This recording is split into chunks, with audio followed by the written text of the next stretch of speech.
deafening crack of thunder, driving rain, a deep, guttural roar of a tyrannosaur. The fortress holds. Rain and mud slick the scales of the defensive line. They are a wall of horn and bone, facing the tyrant. This is not prey. This is a rival power, an equal force. To understand this creature, we must look past its enemy and see the world through its eyes.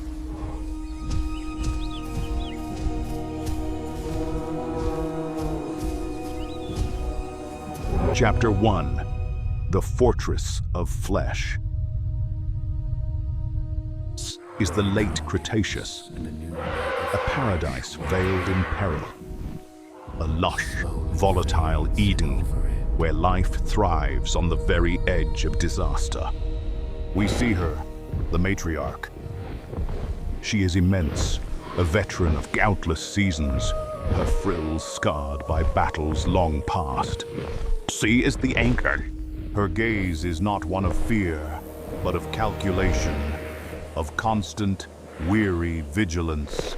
She leads a multi-generational herd, a living, breathing, shifting collective. Adolescents spar, testing their strength, learning the art of the do.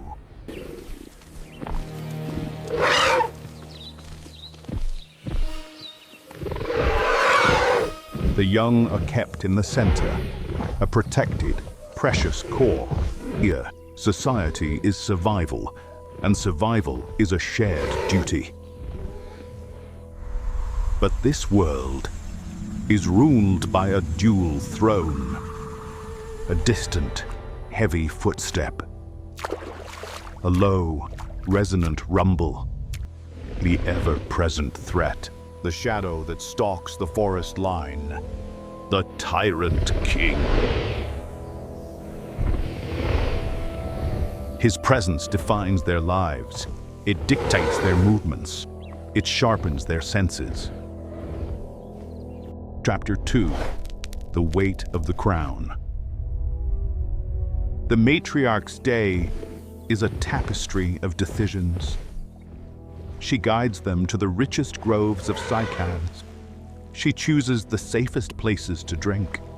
She eats last, watching, always watching. A juvenile, emboldened by curiosity, strays from the center. The matriarch does not move, but her warning is absolute.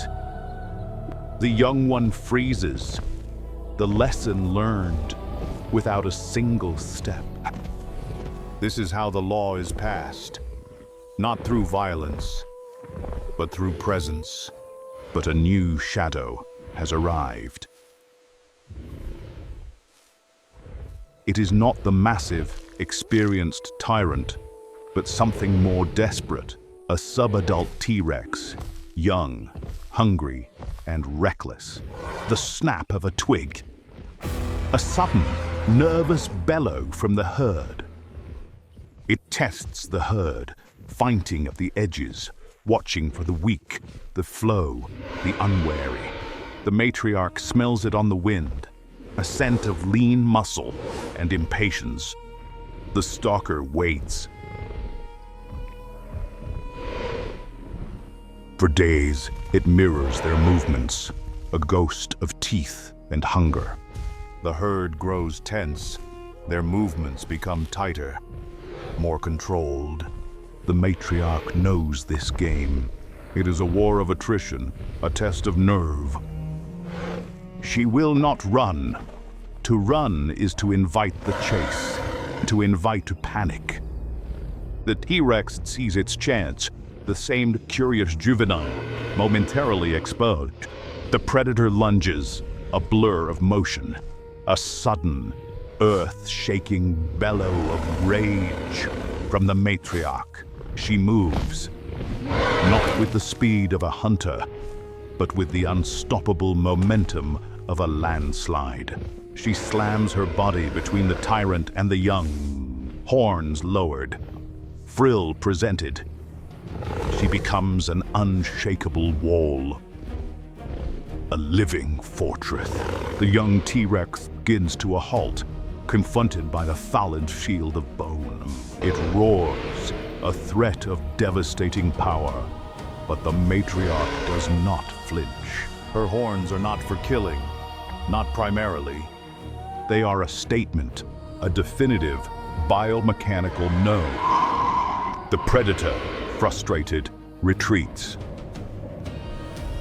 The herd resettles, but the air is thick with the promise of return. The matriarch is breathing heavily. The confrontation has cost her. This was not a victory. It was a delay.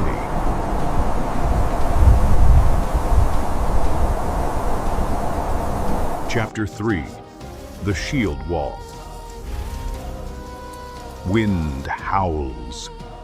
Distant thunder. The air becomes heavy. The sky breaks.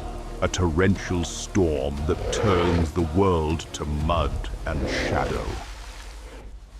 This is the moment the stalker has waited for.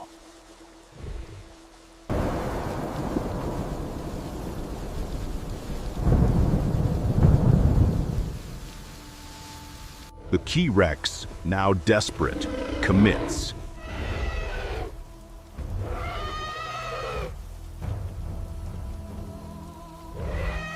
It does not test the line.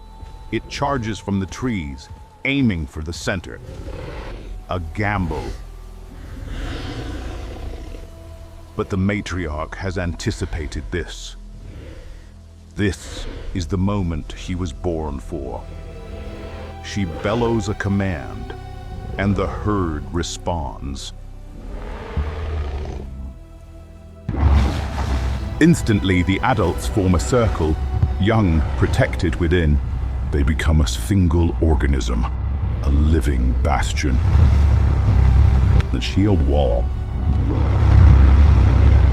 A ring of interlocking frills and forward-facing horns, a nightmare for any predator.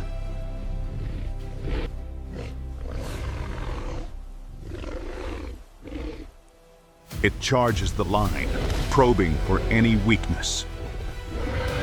The T-Rex lunges, jaws open. At the matriarch herself, a sickening crack of bone on bone. She does not retreat. She meets the charge, bracing her powerful legs. Her entire body becomes a shock absorber, a biomechanical marvel. The T-Rex's jaws snap shut on empty, rain-filled air, its chest colliding with the wall of horns. The force is immense, but the fortress holds. This is the power of the frill. The predator is thrown off balance, stumbling in the mud. It has failed, and it has been seen to fail. The herd takes a collective step forward, a silent, unified threat. The T-Rex, defeated by a wall, turns and vanishes into the storm. But siege is broken.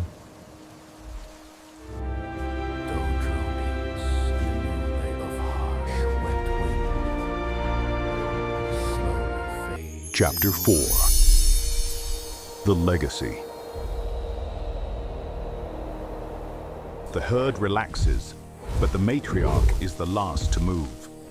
She stands for a long moment, a statue of resilience, listening to the retreating thunder.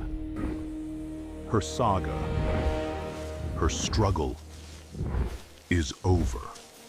For decades, we saw Triceratops as a passive victim, a walking meal for the T-Rex. The fossil records seem to support this. T-Rex bite marks found on Triceratops bones. But the matriarch's story reveals the deeper truth. The frill was not just a shield. It was a billboard, a signal of strength, a radiator for heat, and the anchor for powerful jaw muscles. The horns, not just weapons, but tools of social display. Triceratops was one of the most successful, most common, and most resilient dinosaurs of its time. They were the true survivors. They outcompeted other herbivores. They dominated their landscape, and they were the last of the great horned dinosaurs. They were not defined by their predator. They were defined by their power to resist.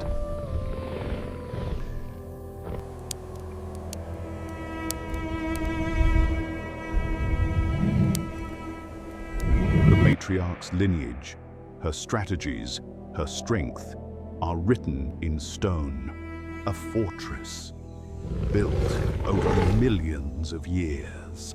When we look at the shield of a creature, the armor, the shell, do we see a victim, or do we see the fortress that an entire lineage built, one fossil at a time?